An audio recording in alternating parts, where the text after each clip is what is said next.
Here we Did you? go. All right, go girl. You Okie start. dokie. All right. Well, thank you, everybody. We are here with the We Care Partnerships Network Wellness Empowerment Team. And this is our once a month podcast for wellness empowerment that is hosted by our good friend and We Care member, Joetta Colquitt. So tonight, it's actually quite appropriate, the topic that she's decided to share with you tonight. We've been sitting here in Ohio recently, and we've been talking a lot about, how it's so important for more people to be living in their purpose and their mission. And, one of the big obstacles that far too many people have when it comes to that is finances. They just can't imagine how they can get their finances into a place to be able to go out here and do whatever that calling is that they've been called to do. So I am glad that Joetta is here and she's going to introduce her friend, Mr. Bell. And you guys can take it away from here.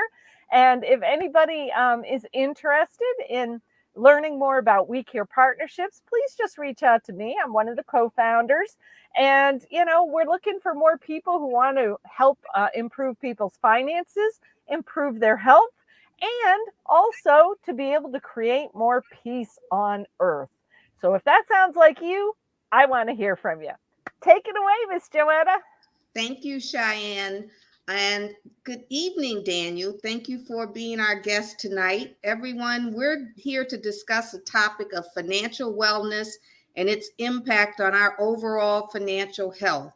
Our guest this evening is Daniel Bell, a seasoned financial professional from Genesis Financial who possesses a wealth of expertise in guiding families, individuals, and business owners towards realizing their dream.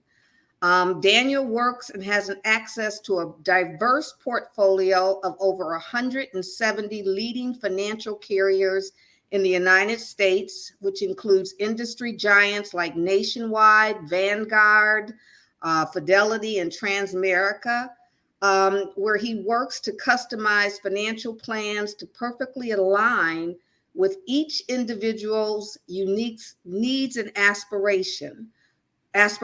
But what distinguishes Daniel, and which is why I'm so delighted to have him here tonight, is that he has a deep understanding of the profound interplay between financial health and overall wellness. Because he firmly believes that true wealth goes beyond the balance in your bank account because it encompasses your physical, mental, and emotional health, as well as your ability to live a life of purpose and fulfillment. So we're delighted to have Daniel join us tonight on this enlightening conversation. So, Daniel, thank you again. And we're so delighted. I'm so delighted to have you join us.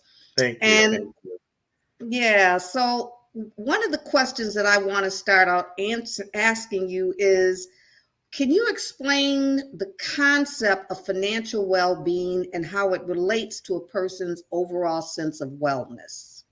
Of course, of course. And thanks again for having me on here. It's a pleasure to be able to chat with you and hopefully share something that can help the audience and be able to educate people on some different topics. But as far as financial planning goes and how it relates to wellness and really physical wellness, which a lot of people don't realize sometimes the connection between the two, is that having strong financial planning, that you have your financial goals in order, you have a financial plan in order, and you have a clear idea of where you want to be, where you're at currently, and how you're going to get to where you want to be, alleviates so many different problems that eventually cause physical issues, such as things like stress, anxiety, which can lead to all kinds of different things. I haven't followed down the rabbit trail as thoroughly as maybe I should on some of the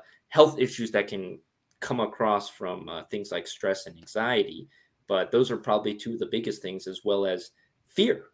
Mm-hmm. Not knowing what you have going on for your financial game plan, for your family, for your spouse, maybe even for your parents or for siblings, whatever the case may be, can cause a lot of fear, which in turn can cause you to make perhaps poor decisions. It can cause your health to decline because your mind is just kind of going into overdrive because of all the pressure on you to make those financial decisions that you have to every day. No matter what you do, all of society is ingrained with finance to some certain extent. So you're making financial decisions every day. The point is are you making them with some certain amount of financial clarity and with purpose and really knowing exactly what you're doing, why you're doing it, and where it's going to end you up in the long run, which in turn will affect your wellness in one way or another. Yeah. Well, speaking of which, can you share with me? I recently read something and you and I kind of briefly talked about it and you shared with me, and I want you to share more with me, kind of expand on it, your thoughts on what it was a surprising fact that a lot of people fear running out of money more than they fear dying. Why do you think this is the case? Because that was kind of a scary fact. It definitely is. It definitely is, right. And it's definitely something that not a lot of people may expect at first. And oftentimes it's not something that a lot of perhaps maybe the younger generation thinks a lot about, right? Because death isn't so much of a reality for them yet. Right. Oftentimes the people that answer that in polls are people a little bit on the older end, maybe in past their 50s or 60s, 70s, 80s, even up into their 90s. Maybe not so much in their 90s. They've already yeah, in their 90s, I'm sure. Exactly. But really the biggest thing is that right when you're about to retire, right, is when you're thinking, okay, I may live for another 15, 20, 30 years even now with, the advances in medical science and all that sort of thing. Do I have enough money to live a quality life from now until then? Because being alive is great, but can you be alive and have that quality of life, right? Because, a lot of times, yes, maybe you're alive, you're living, but you're just kind of surviving as opposed to, being able to go and enjoy the retirement that you've always wanted, whether it be traveling or doing different hobbies or spending time with family. A lot of times people may have, 10, 15 years to look forward to that. But then after that, they're going to be worried about bills. They're going to be worried about the rent, or maybe they haven't paid off their mortgage yet. Maybe they're going to be worried about debt. Maybe they're going to be worried about being a burden onto their family, which oftentimes people think, I'd rather not be around than be a burden onto my family or onto my kids or onto my siblings or whatever that case may be. And that can be very frightening for a lot of people to think that, oh, I'm not going to have enough money to support myself. Because I think a big thing that a lot of people experience as they get older is a loss of independence, right? Especially if you end up, having some sort of injury or something like that, where you have to have private nursing care, you have to go to a nursing home or something like that, where you have to recuperate or live permanently. You experience a lot of loss of independence, and losing the independence financially, where you're able to pay for all your own things and be able to a certain extent, be in control of your life because of the money you had, of the money you saved, of the money you worked so hard for so many years. To see that go can be, for some people, I imagine, maybe the last straw, where they think, anything but, losing that last bit of independence that maybe I had to do the things that I wanted to do after retiring. So I think that's kind of what's contributed to that fear, which leads down to many, many different rabbit holes on that end, to how that plays in to people's life coming up to that age when people experience that fear a little bit more. So it's the psychological impact of it that can lead to the physical. Because if you're psychologically, bogged down with all these fears, that automatically will lead to a physical decline. Exactly. Finance is very rarely ever going to have a physical impact on you, except maybe if you're a real estate investor, you might be actively working on a home or flipping a house, and perhaps that can have a physical impact on you, financially speaking. But generally speaking, finance won't have a direct physical impact on you. It's going to have an indirect physical impact on you, starting with your mind, with your psychological health, and that can, like I mentioned, with the stress, the anxiety, the different fears that come into play with finance, just that it's such an important topic that it can have, sometimes it can be serious depending on how different people take it. Are there cultural and societal factors that contribute to fear? I think it depends. From what I've seen, amongst different people, some people are a little bit more laid back with it, where they would kind of say, "Oh, just up to the direction of the wind," I guess you could say. Go with the wind, go with the flow, whatever the case may be. And other people are oftentimes very nitpicky with it, where they need to know, they have to get an understanding. I think, I don't know if I could say so much societal or cultural, where perhaps certain groups, maybe of individuals that, for example, in the US, a lot of times people that may not speak English fluently are oftentimes overlooked in the financial space. And that's just because they don't have access to the resource to have a conversation with a professional or to get some sort of information. So oftentimes people in that category, they may be, let it go and just ride the storm as whichever direction it takes you. And other people may be a lot more worried and thinking, "Oh, what am I going to do? Who can I talk to? How can I get started on that front?" So to a certain extent, I think it plays in, but I think everybody is relatively the same when it comes to that. Okay.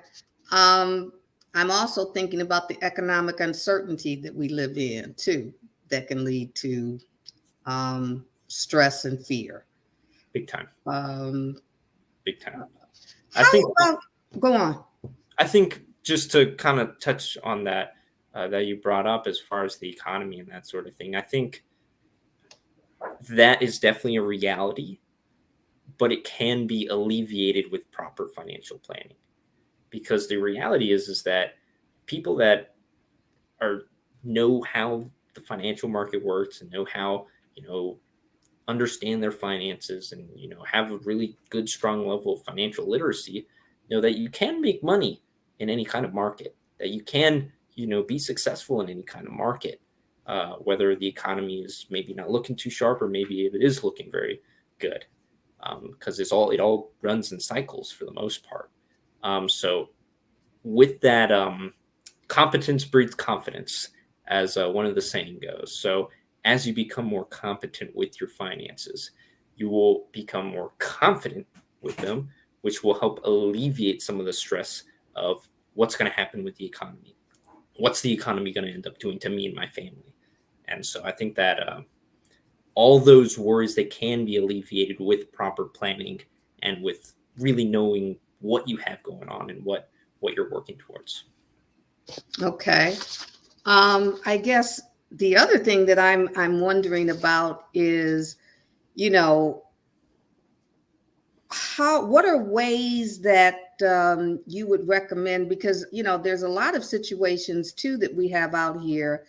I think we were talking earlier before we actually started the podcast about people having to plan together. Another areas that can contribute to some financial stress is when couples don't communicate well together about their finances. Share with us situations relative to that. Yeah, absolutely. And I think that's a huge thing.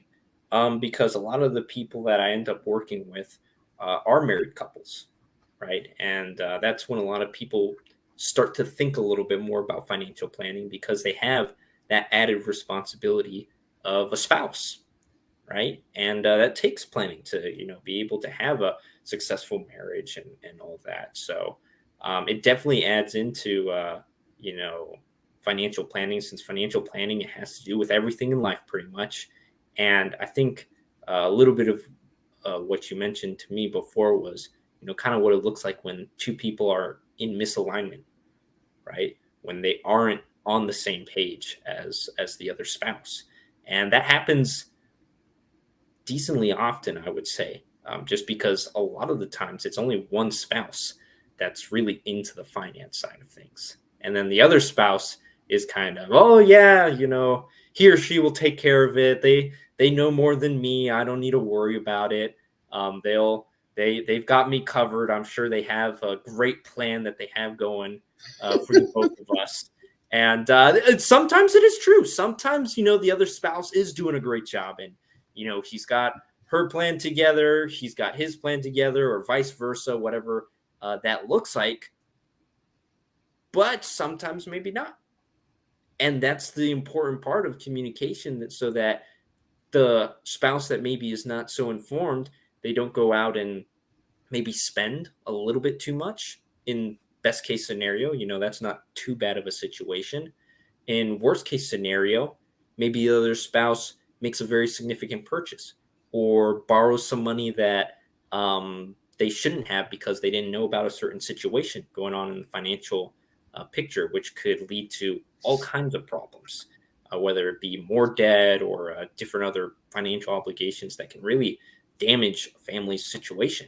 And what that does is, kind of going back to the stress, anxiety, fear, it puts tension between the couple, right? Because they're thinking, oh, you never asked me about this. Oh, well, you never educated me and told me what you were doing. You were doing this behind my back.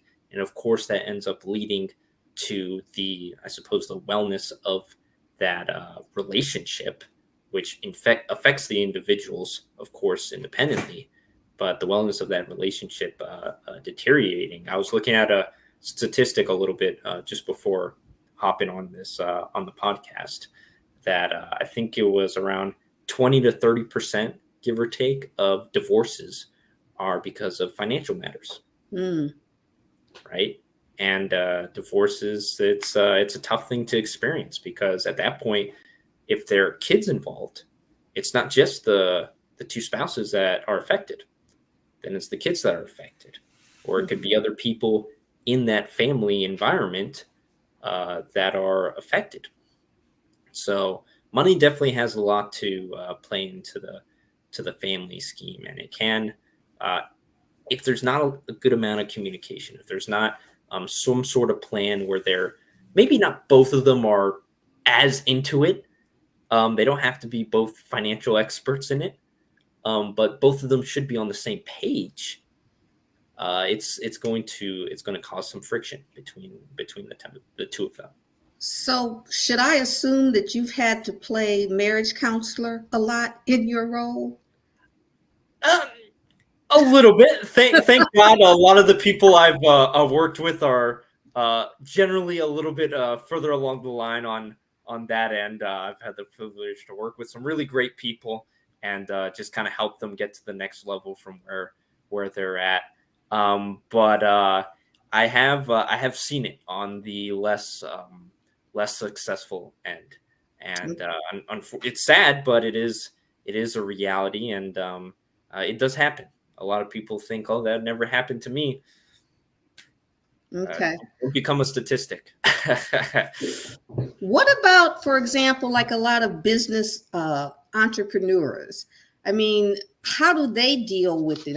You have to come across situations where, they're dealing with any unique financial challenges for entrepreneurs, small business owners, such as cash flow management, business financing, or risk mitigation. Do you help them or have run into situations like that? Yeah, absolutely. And we work with a lot of business owners on that end. A lot of the times they are a little bit further along the line in their careers, as an entrepreneur, business owner, whatever, they specialize in. But I have also met with a few here and there business owners that are kind of getting started. Maybe they just started their business within the last year or two. They're just really starting to get clientele. They're just figuring out all their processes, their systems, their back office, et cetera, and so on and so forth. And a lot of the times it's going to be, are they making enough money? Do they have any savings in place? Are they, reinvesting every penny they get back into their business? What does that look like?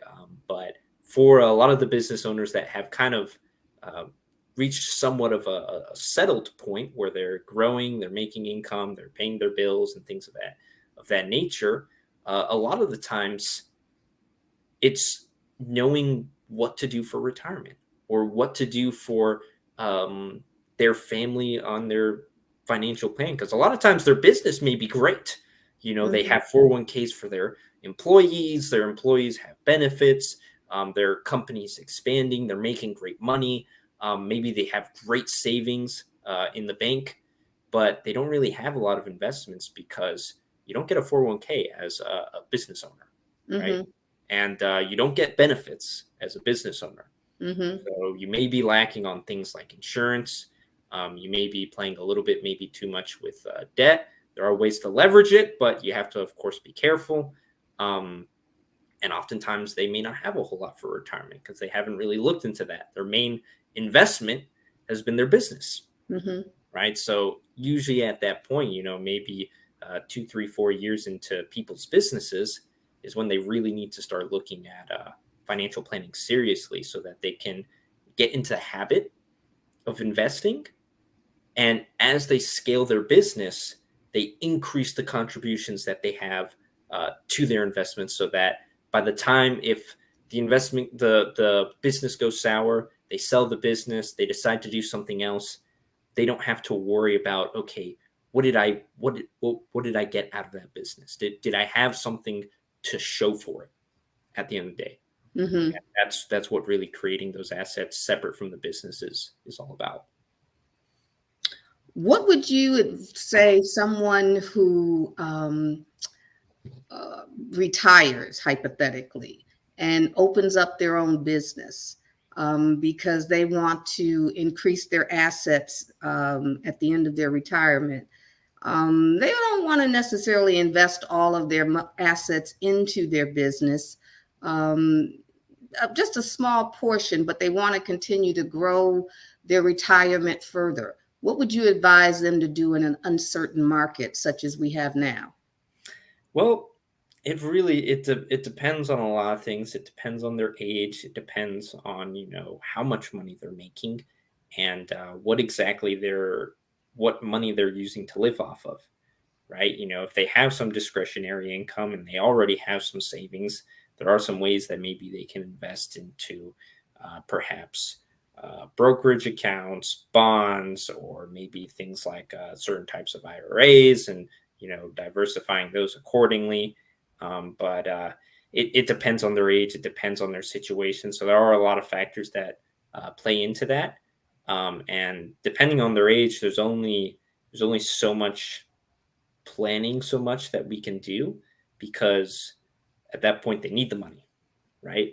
Unless they're planning for something more along the lines of maybe generational wealth, where they want to have something to pass on to their kids, then that's a conversation that is there's a little bit more meat to that, because there's more that we can do, because there's more time to work with, right?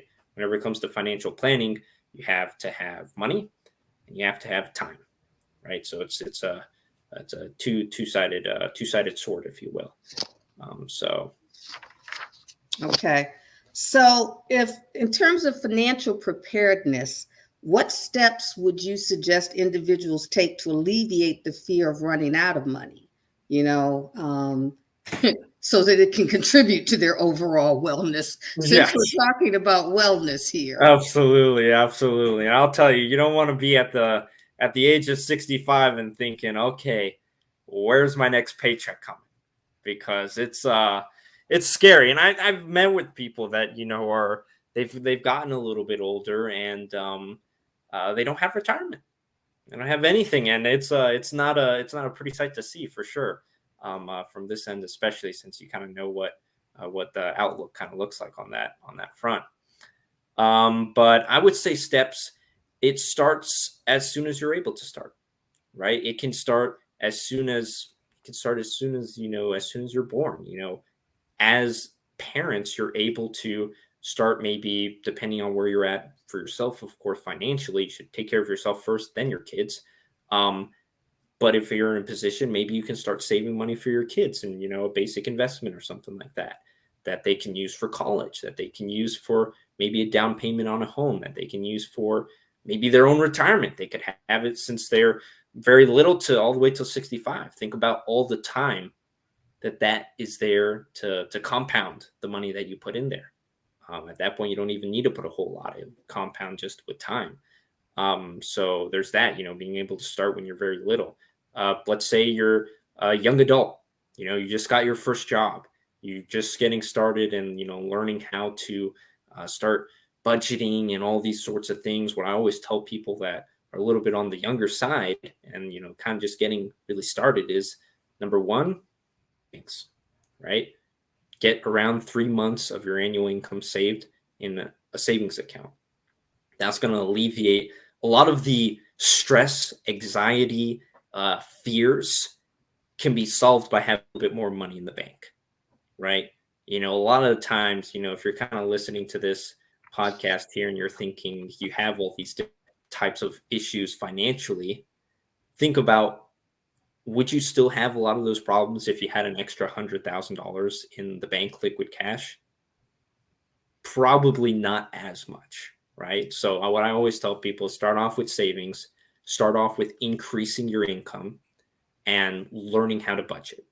Those three things. And then when you have those kind of basic habits down, then start investing, right? And as you get towards that age 65, if you've kind of mastered those habits of where you're saving, you're budgeting, you're increasing your income, you're investing, and you're working with people that can help guide you along those paths, you'll be able to have a really good outlook. When you get to that point where people are worried about money, you can be excited for it and for a really enjoyable retirement. But look at the fact, let's say some people aren't young anymore and they're living on a fixed income and they have a certain amount of savings. What would you advise for them? Let's say they're 65 or older. They could be a widow, things of that nature. They want to, let's say they have a limited amount of savings. It's a decent savings, hypothetically. What would you advise them? Because you don't want them to feel like it's gloom and doom. Yes, absolutely. What would you advise for them? Absolutely. Well, I always encourage people, definitely don't feel like it's gloom and doom. There's a will, there is a way when it comes to finances, for sure. And thank you. That's nice to hear. yes. Sorry, I sometimes I go a little bit too blunt. But there is definitely a way to do well, even if maybe you missed out on a lot of time earlier on. And number one is going to be increase your income. Why? Because that's what you need, and you need money kind of more immediately, right? And let's say you have some discretionary income, you have some savings, you have something that you can maybe use to grow to a certain extent. You can work with brokerage accounts, mutual funds, IRAs, different things like that are a little bit more, stock related, that can help you grow that money to a certain extent, where you can get some. What if this person, I don't mean to interrupt you when you say stock. What if these, I guess I'm risk averse, okay? I'm a former banker, so I'm totally risk averse. When you start talking stocks, I lost money in the stocks and I took it away from the wealth advisor and said, I don't think so, because I lost money. So what other options are there? Because if their person is 65 or older, I'm not sure they're going to want to go the stock route. Just saying. Well, what I always like to tell people is that beggars can't be choosers, and the options are somewhat limited when you're a little bit older, and so it's you do have to kind of go with what you get.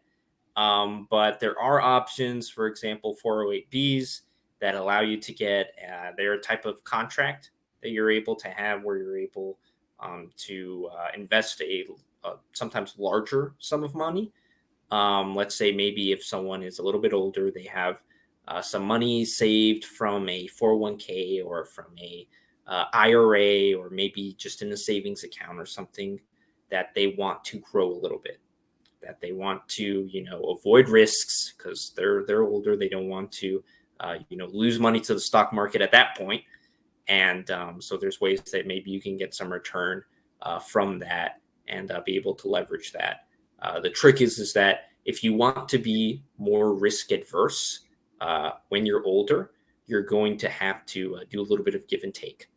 So for things like 408Bs, they're going to have a commitment period where maybe you have to have it in that account for a few years before you can use the money. Or whereas more stock related accounts, there's a little bit less of a commitment period since you're already past age 59 and a half. And so there's a little bit more flexibility with that. But again, it depends on the person. So there's a lot of different details that go into the specifics of that. And I definitely don't want to throw out a bunch of financial advice before, really knowing someone's situation. So take everything with a grain of salt before, taking advice from whether it be a podcast or YouTube video. Meet with someone, have them hear your specific situation. Understood. Fair enough. And yes, I have to put out that disclaimer just so everyone knows. Don't just go and buy a bunch of stocks right now or something like that. Go and meet with someone, let them hear your situation, let them recommend something that is appropriate for where you're at, your goals, and how you want to proceed. So, excellent question. Let me pose this question. Can you share, as an example, any personal stories or client experiences that highlight the transformation, for example, from fear to financial security and overall wellness? Let's say for people, more mature people, we'll put it that way. I hear you. I like that. More mature partners are more mature.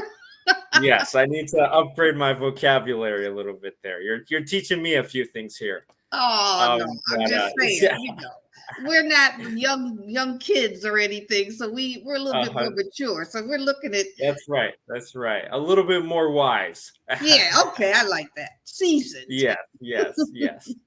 Seasoned, yes, that's appropriate. In your golden years. Okay. But the golden girls. Golden girls. There you go. Goodness, I'm losing my train of thought. Yes. So as far as on that end, I think a lot of the times what people look for when they're in those golden years, per se, is security of income. Knowing that they're not going to have a lot of risks to the stock market, kind of like what you were saying. And knowing that, I guess it kind of really comes back to the first point that I just mentioned, is knowing that money is going to be there for you, right, when you need it. So those, I think, are kind of 2 or 3 biggest things when it comes to that point. And that's what will help people do when they get to, let's say you're age 65. A very common thing to do at that age is to, let's say you were at a corporate job for 30 years and you were working with Apple. And you had a 401k through Apple, and you were doing great. Your 401k did great. You have $500,000 in your 401k. If you're in the medical field, it'd be a 403b. If you're with I believe it's the military, you'll have a TSP. If you're with different organizations, they'll have different names for it, but it's all basically the same thing. It's an employer-sponsored retirement account. that you have while you're working. When you separate from that employer, or after age 59 and a half, they call it the 59 and a half rule, you're able to roll over that money into a new account where you're going to have the benefits of not risking money to the stock market. In some cases, you can have guaranteed income for life, where even all the way till your age 120, you'll be getting paid almost like a pension. Every single, or depending on how that the details of that account or contract are set up, you'll get paid consistently, even past the amount that you initially rolled over. So there's a lot of different bells and whistles that come into that are really helpful for people at that age, and that provide that security, that provide that consistency, that helps alleviate that fear, so that people don't have to worry about that. I've done different things, for example, for a lot of different clients. I don't want to go too specific on different people for confidentiality reasons and all that, of course. But we've done a lot of different transactions, or helped a lot of different clients with that type of transaction, to help them get those results where they don't have to worry about money anymore, because they have that guaranteed income. They know that they're not going to lose money to the market. So then they can enjoy their days. And what I typically see a lot of golden aged people doing is playing pickleball. So I meet a lot of them playing pickleball lately. And so, if that's what you're into, you can go and enjoy whatever hobby that you have without having to worry about money, and really be able to. So it sounds like you're referring to annuities. That is one of the types of options that are out there. It's a lot of different kinds, but it is one of them. But what I found with annuities, and I guess, I did, because I looked into annuities myself, and you got to read the fine lines, and you guys get paid a lot of money for annuities. So that's why you like to sell them, is that they're always, sometimes these annuities, they'll give you a certain amount of income, but some of them, they don't want you to have that income for a long time once you purchase them. So if you have someone who's like, let's say, age 65, they may not be able to touch that guaranteed income for about 10 or 15 years, which that's not necessarily helping. Mm-hmm. And or you can have these annuities, because I know I was looking at one where they would say that they will give you like a 30% premium on top of it. So it would bump up the amount you were going to receive, but you don't receive this until you would think you were going to have $1 million if you purchase. Let's say you were going to get one for 200,000, and they give you this 30% risk premium. So you'd think you were going to get $1 million, but technically couldn't touch it or get the guaranteed income from it for about 10 or 15 years. So if you want to add this as a guaranteed income stream every month, you still had to wait 10 or 15 years for it. And I was like thinking, but see, they make that language so complex to read through. If I had not been a financial, and I was a corporate banker, if I had not been a financial person who was not capable of reading through the fine line, I would have missed that. Yeah, no, absolutely. And I totally understand that, because prior to today's day and age, annuities were not well thought of, right? And annuities oftentimes were not well constructed, and they weren't that amazing, back in the day, right? A lot of people, got ripped off, where they would put their money in, they wouldn't be able to get it out as quickly as they wanted it to. They didn't get the interest that they wanted. And, companies did not do a great job with them as much as they do now. So in today's day and age, the annuities of today are significantly better. They're significantly more regulated. And yes, financial professionals do get paid well from those types of accounts. A couple things on that note is that we don't get paid from the client. We get paid from the carriers. That's why you like to sell them. I'm sorry. That's why you like to sell them, Uh, because you don't get paid from the client. You get paid from the carrier, and you get paid a lot of money. But that's why you like to sell them. we like to sell them because yes, we do get paid a lot of money, but more importantly, because they actually help the client, right? And for me, whatever I do, for people, I always say, I would do this for my parents. I would do this for myself. Mm-hmm. And that's why I, offer things like annuities or different types of options like that, because they do provide that guaranteed income and they don't have to be 10 to 15 years. So the case that maybe that you were looking at may be from someone that can only offer those options, which those can work with the right planning. If you plan, okay, I'm not going to need this money until 10, 15 years later. So they are appropriate if you plan appropriately, but that just comes down to working with the right financial professional to walk you through, okay, this is when you're going to need the money. That's when this account is going to be available for you to activate. And there are actually a lot of options for annuities that you can access in as soon as 5 years or 7 years Yeah, or 10 yeah, years, I right? know, So I there know. are a lot of options on that But end you that really got to read the fine print. you That's have what to I read the found. fine print and you have to work with someone that has your best interests at heart and that can tell you the That's the fine print. key word. They have Exactly. the Exactly. financial professional really has to have your best interest at heart. Yeah. Yeah. That's the key. Yeah. Because the And person that's, that was trying to sell it to me, he was a smooth talker. I got That's you. what I found. Yeah. Yeah. Yeah. That's, and it's the reality. Unfortunately, the financial space does get a bad rap for that, because the reality is you can make a lot of money in the financial space. That is what it is, and there are people that do take advantage of people because of that, because they know that they can make a lot of money.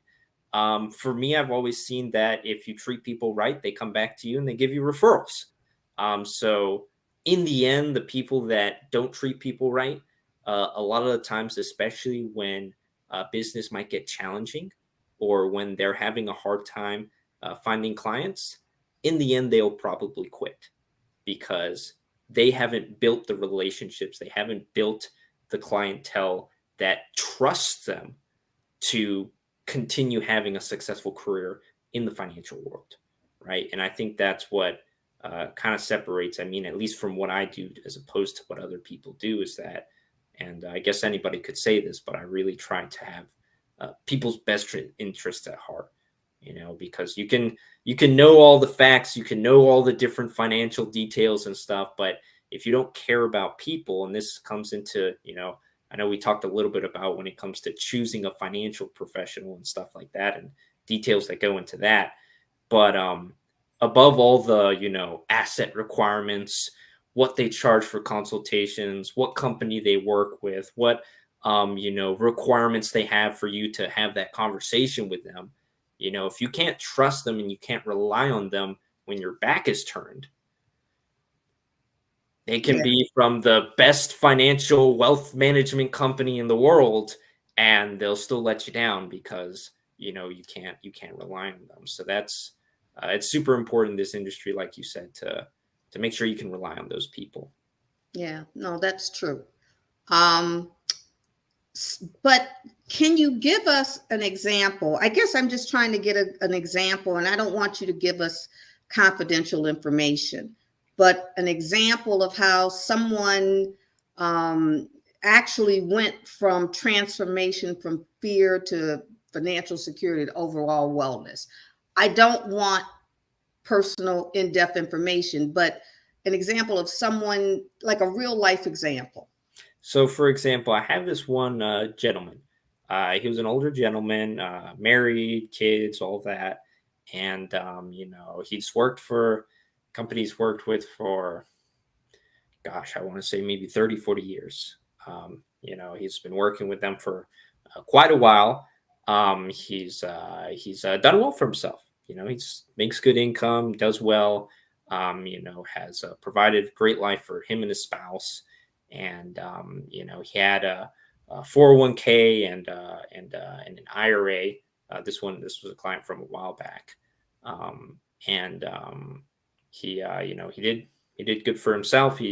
But he was worried a little bit about the stock market, right?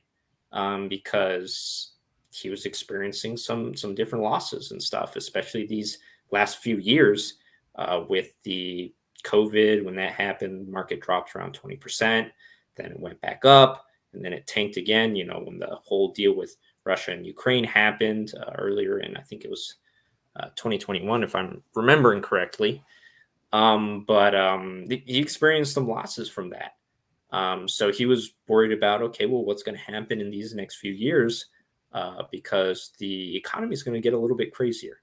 For everyone watching, it's not going to be a smooth ride for perhaps the next year or so. So it's important to be planning now. And so we were able to put together some stuff for him to help ease that fear where, again, he's not going to have to worry so much about taking on a lot of losses or dealing with some of the things that happen in the economy, where he knows, okay, I'm going to have money when I retire. My wife's going to be taken care of. My kids are going to have something, after I'm gone. I'm not leaving a debt for people. I'm leaving an inheritance. I'm providing some amount of generational wealth. And as well as we were able to connect them with a few people to help them even beyond that, as far as estate planning and things of that nature, Medicare, all that sort of stuff that comes into play there, which is another thing that I forgot to mention, that when you work with a financial professional, and this is important to talk with them about, after doing all your retirement and stuff like that, ask them about what other resources are out there to expand on your financial situation. Because, when you're talking about, fear when it comes to finances, another big one is, what's going to happen with the money when I pass away? Is the government going to come and take it because I didn't have a will? Am I going to get taxed out the wazoo because, maybe I did very well, I have a significant estate, and I don't have anything in place for it to pass on to my heirs? So that's where estate planning comes in. And if you talk with your financial professional, you feel free to reach out to me through my contact information on, I think it's in the comments, and you might have it in the description, or my social media is listed here under my name. But having a contact that can be referred to you for estate planning or different things like that to help you put together things so that when your inheritance passes on is a huge relief from, the different stress, anxieties, and fears that can come with not knowing what happens after you pass away for all the money that you worked so hard to earn. But hopefully that kind of gives you a good example of someone getting to that point. Yeah, everyone should have a will. You advise all your clients to have a will of some type, correct? And even beyond that, depending on what you currently have, a trust is very advisable. A lot of people don't realize, how helpful it is to have a trust, and that trusts aren't just for rich people or for people that have these extraordinary assets. Trusts can be used for everyone because trusts are the only thing that avoid probate. If you have a will, you're going to go through probate, right? And so that's a little Explain tip for there. our audience who may not know what a trust is. Trust, and this is outside of my expertise. I'm not giving legal advice or anything like that. If you'd like to learn a little bit more about trust specifically and how that might be able to help you, again, feel free to reach out to me. I'll connect you with some people that I think do an excellent job in that field. But trusts essentially are creating an entity outside of your personal ownership that you can put assets in, and that you can have maybe insurance policies under that trust, where when you pass away you can put in different guidelines and directives in that trust, so that as you pass away you leave a legacy that can pay out to your heirs at a certain age, under certain guidelines, at a certain amount monthly. So, for example, if you pass down a bunch of cash producing assets or something like that to your heirs, you could have it pay out to your heirs when they turn 21 at a certain amount each month for the rest of their lives. Or you could have it pay out as a lump sum, or you can have them gain direct access to the assets, or different details like that, that allows you to be in control of what you pass on, as well as be able to avoid all the hassle that comes into probate. Because this actually leads back to relationships, and I'm not sure if you're familiar too much with probate yourself, but probate sometimes can cause a lot of friction between families, because that's when they come, and sometimes, depending on what the family dynamic is, they'll fight over the assets being passed down, right? And that can cause all kinds of stress, anxiety, and fears that come from that, because some people really are relying on those assets that get passed down. So if you have things like a trust, and again, this is, please reach out to someone that can advise you more appropriately on this, but you will be able to alleviate a lot of the issues that come into play at that point. So I highly recommend that you reach out to someone that does estate planning. They will definitely be able to give you some further advice on that and point you in the right direction. For a lot of business owners, are your resources also inclusive of, let's say, accountants, insurance resources, and a multiplicity of business resources for them to work with? Absolutely, absolutely. So I've been doing what I do for a little bit now, a little bit over 3 years, and I've had the privilege to network with people all across the U.S. I've had clients all across the U.S. and in all differing ranges of success, and have been able to meet a lot of different people that can help a lot of different people in a lot of different ways, if that makes sense. So whether it be CPA, insurance, estate planning, business funding, business coaching, all kinds of different coaches. There seems to be a coach for every kind of field there is now.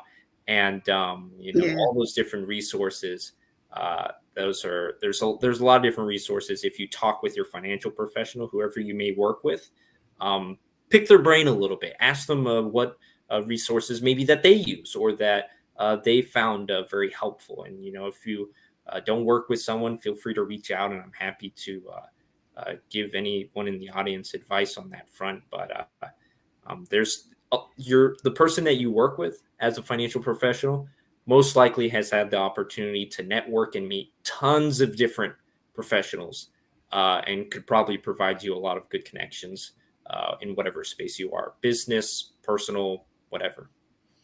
I was also wondering, because with all of the different assets that you work with at Genesis, like Vanguard, Fidelity, do you have where your clients, for example, let's say they have their 401ks or things at Fidelity or at Vanguard, do you work with clients where their funds are held under custody at Fidelity, hypothetically, and you just serve as a wealth advisor for that client? Do you also operate under that situation or scenario?